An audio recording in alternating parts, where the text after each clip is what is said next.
అతనికి నోవాహు అని పేరు పెట్టెను. నోవాహు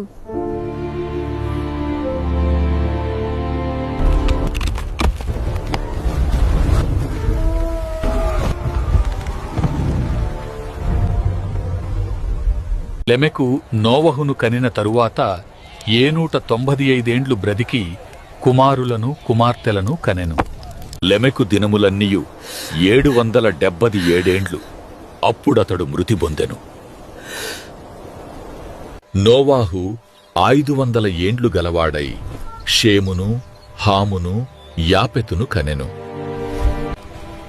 నరులు భూమి మీద విస్తరింపనారంభించిన తరువాత కుమార్తెలు వారికి పుట్టినప్పుడు దేవుని కుమారులు నరుల కుమార్తెలు చక్కనివారని చూచి వారందరిలో తమకు మనస్సు వచ్చిన స్త్రీలను వివాహము చేసుకొనిరి.